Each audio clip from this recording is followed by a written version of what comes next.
Olá, sejam bem-vindos, meus amigos.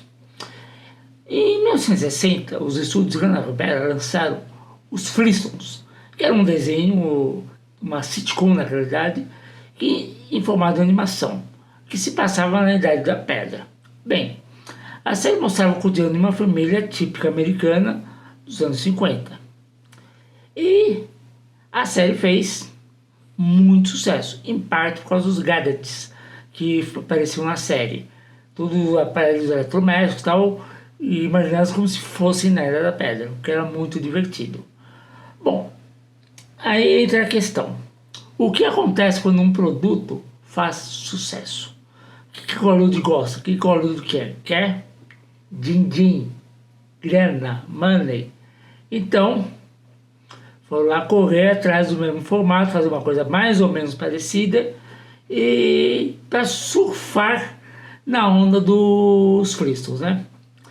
Então, meu amigo cosmonauta, eu convido você para vir junto comigo, para juntos nós desvendarmos o futuro e analisarmos o quão semelhante hoje o nosso mundo está do que foi imaginado nos Jetsons.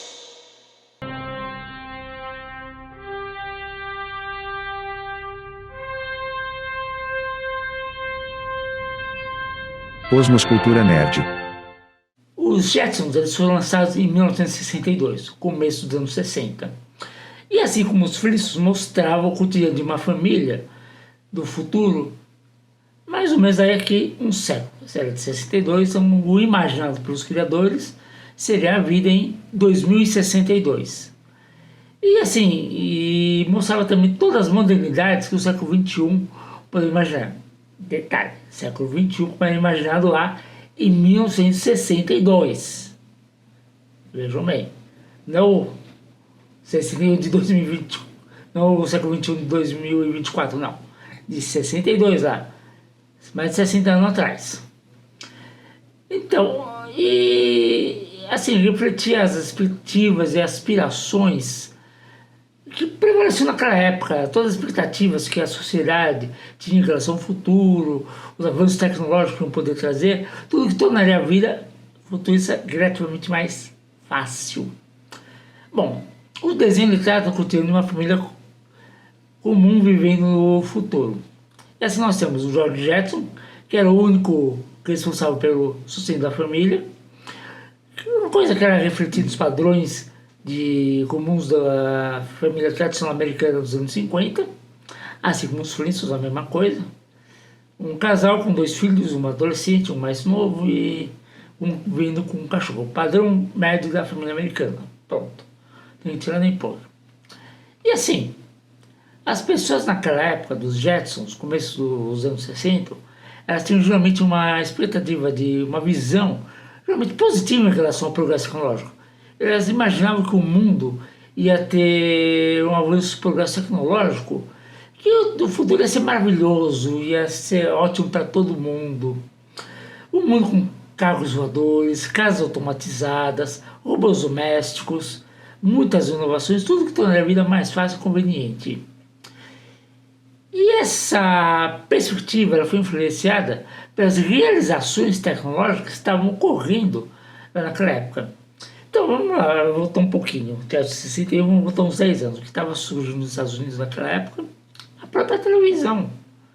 E os primeiros passos da corrida espacial, tinha terminado a Segunda Guerra lá em 45, aí você teve todo aquele período pós-guerra, o New Age e tal, tudo dizendo que o mundo ia ser maravilhoso daqui para frente. Bem, e esse é o futuro, a visão futurista retratada nos Jetsons, que era a visão otimista, ainda mais comum, que também era muito representada em outras obras de ficção científica. O desenho ele previu muitas coisas que hoje, 2024, a gente usa no nosso cotidiano. Eu não tenho, mas muitas pessoas têm aqueles smartwatches, aqueles relógios inteligentes. E era muito comum no desenho os adultos terem um daqueles relógios para se comunicarem e pedir as horas assim. E esse relógio de pulso ele tinha outras funções que, além de apenas mostrar elas, muito similar com os smartwatches de hoje que nós temos aqui nos nossos dias. As próprias chamadas de vídeo, gente, parece algum que era um equipamento tecnológico para a época, quando a gente assistia o desenho, meus dias de criança, via aquelas coisas chamadas de vídeo, aquelas televisões que desciam, eles conversavam com o meio da televisão, aquilo era fantástico. Hoje, com um smartphone, com o WhatsApp, você faz uma chamada de vídeo, e basta você ver Zoom, Skype, etc., uma infinidade de programas de reuniões online para a gente se comunicar online. Então, isso não é novidade nenhuma. Então, isso soa tão natural para hoje, mas naquela época, nos anos 60, isso era um futuro inimaginável. Era algo fantástico, muito além do cotidiano deles. E as televisões também mostradas, os seriados, muitas delas se parecem com, mesmo que elas tivessem assim, uma ligeira aparência de televisão de tubo, elas eram televisões gigantes. Eu lembro de um episódio que o Jorge estava na televisão, e a televisão era a parede toda dele, ele estava se deliciando assim, acho que era um jogo de futebol. A parede abria e era a televisão. Eu, na minha jornada de criança, achava aquilo, pô, quando vai ter uma televisão dessa? Hoje nós temos monitores praticamente tão grandes quanto aqueles. E telas planas e por aí vai. Estão sendo muito popularizadas hoje em dia. Bom, e em vez de abrir um jornal lá e folhear, o que o Jorge fazia? Ele abria uma tela, pegava lá uma tela e ficava lá apertando um botão, deixa eu ver essa notícia. E quando tinha alguma notícia que chamava a atenção dele, ele apertava, selecionava a notícia e aparecia um videozinho. É muito similar ao que os tablets hoje fazem. Você está vendo lá uma matéria e de repente tem um link lá para um videozinho comentando rapidamente aquela notícia. Você vai lá, clica e você assiste a notícia. Você não lê a notícia, você assiste. É diferente. E já estava lá previsto um desenho dos Jetsons. E quem não se lembra daquelas esteiras rolantes que eles eles ficavam nas esteiras e às vezes você levava eles para lá e para cá, para qualquer lugar tinha aquelas esteiras rolantes, até mesmo dentro de casa. Aí não estamos nesse nível, né? Mas algumas estações de metrô, se for aqui de São Paulo, você deve muito provavelmente conhecer a estação Consolação Paulista do metrô. Ela tem aquela esteira que liga a parte da linha 2 verde com a parte da linha amarela, linha 4 amarela, que tem uma esteira para a gente ir de uma parte para outra, de uma linha para outra. E alguns supermercados, mesmo aqui em Santo André, no Carrefour Oratório, você pode optar aí pela escada fixa, de concreto mesmo, ou simplesmente pegar uma esteira, não é escada, é esteira rolante para acessar o mercado. Também tem o seguinte, outra coisa que também hoje já temos e que foi mostrado primeiramente no desenho, é que o pequeno Roy, o filho do George, ele tinha um computador que ajudava ele a responder algumas perguntas de matemática. Ele falava e a máquina respondia. Hoje nós temos vários aplicativos de vozes nos computadores, temos assistentes eletrônicos como a Siri, o Google Assistente, que também fazem isso, que podem também solucionar problemas matemáticos na câmera do celular. Outra coisa, isso é geralmente aparecendo pelo desenho, na primeira temporada lá de 62. O Jorge pegava o Astro, o cachorro dele, saía fora do apartamento e ia até uma esteira. E ficava lá passeando com o Astro. Ora, hoje muita gente tem uma esteira e passeia, entre aspas, o cachorro na esteira de casa, para exercitar o cachorro. Às vezes não tem tempo e deixa o cachorro na esteira e fica fazendo suas atividades. Isso estava lá, no desenho dos Jetsons, que foi previsto lá. Então vocês vejam aí o poder de previsão do desenho. Bom, uma outra coisa. Uma das marcas registradas do desenho era o carro voador do George.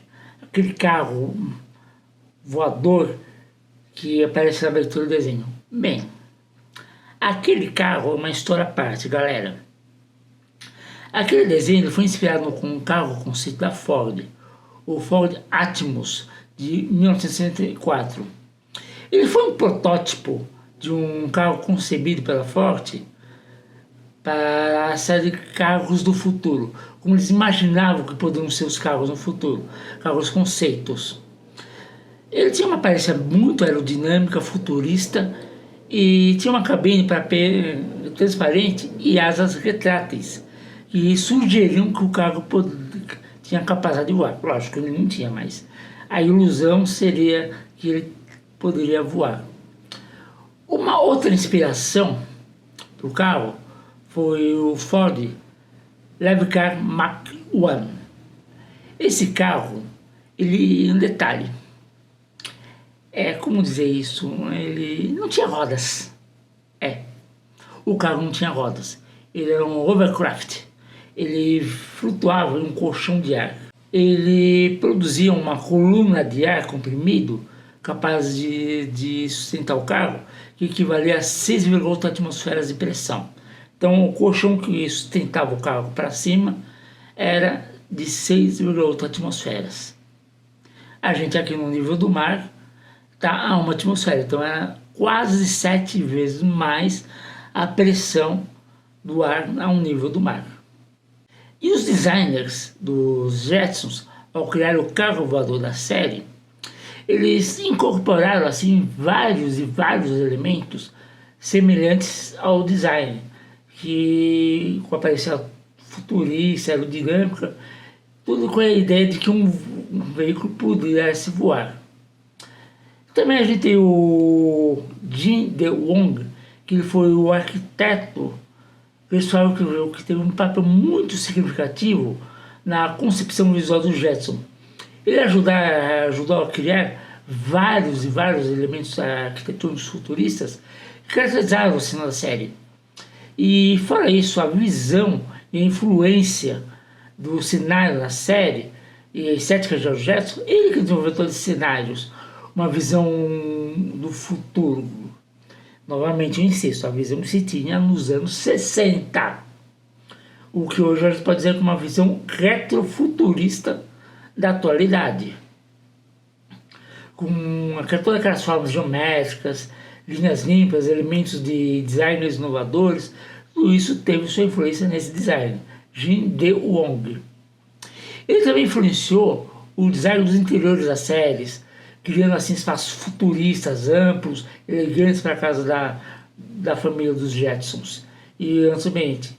Ele usava cores vibrantes, móveis modernos, tecnologia avançada, que tudo se tornaram elementos chaves na série dos Jetsons.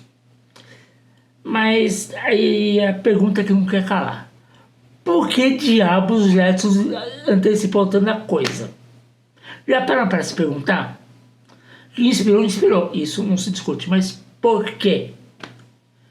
É interessante a gente parar e perguntar por que um desenho de 60 anos atrás adivinhou o futuro.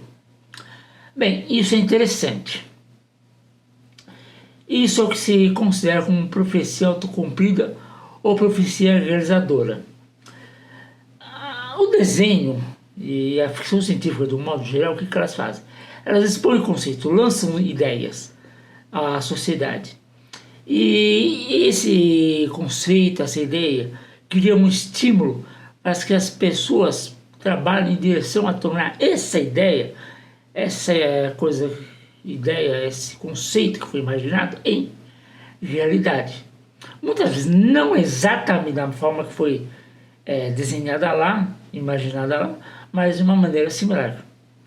Hoje a gente tem aspiradores para os robóticos. Na série, quem não se lembra daquela cena do aspirador da Jane sugando o gato da família? Tá aí. 62, 2024, tá aí. Já tem há mais de 10 anos até os aspiradores de pó robóticos. E foi previsto lá no desenho, justamente por isso. Profecia autocumprida. O desenho lançou a ideia, influenciou as pessoas, engenheiros técnicos trabalharam para transformar aquilo em realidade. A cultura popular, incluindo aí especialmente a ficção científica, em vários formatos, como o caso dos Jetsons, ela tem o poder de influenciar a imaginação coletiva e inspirar inovações. Então, os criadores dos Jetsons e outras obras, muitas vezes, eram visionários que imaginavam o futuro, além das limitações da tecnologia que existia na época. E assim extrapolavam, lançavam coisas para o futuro. E quando essas visões são partilhadas com o público, o que acontece? Elas inspiram cientistas, engenheiros e pesquisadores a transformar essas visões em realidade. Tudo teve uma influência, teve alguma coisa. E esse é o poder, principalmente da ficção científica. Imaginar o futuro. E assim, meus amigos, nós vamos ficando por aqui. Espero que você tenha gostado desse vídeo. Se gostou, lembre-se dos 3C. Curte, comenta e compartilha. Isso é muito importante para o canal, gente. Esse canal é pequeno, não é monetizado. Para eu poder ter algum incentivo maior para poder alcançar mais membros, preciso ter no mínimo aí 1000 membros. Então eu peço, curta o canal, ajude esse canalzinho a crescer. Por favor. E também, se você gosta desse conteúdo, gosta da cultura pop, cultura nerd, então me siga também nas lives do canal Stag Kinedors, onde toda terça às 8 horas da noite, eu, junto com alguns amigos, em uma live de 1h30, a gente discute algum tema da cultura pop. Vou ficando por aqui, meus amigos, e nos vemos na próxima semana. E vida longa e próspera, cosmonautas!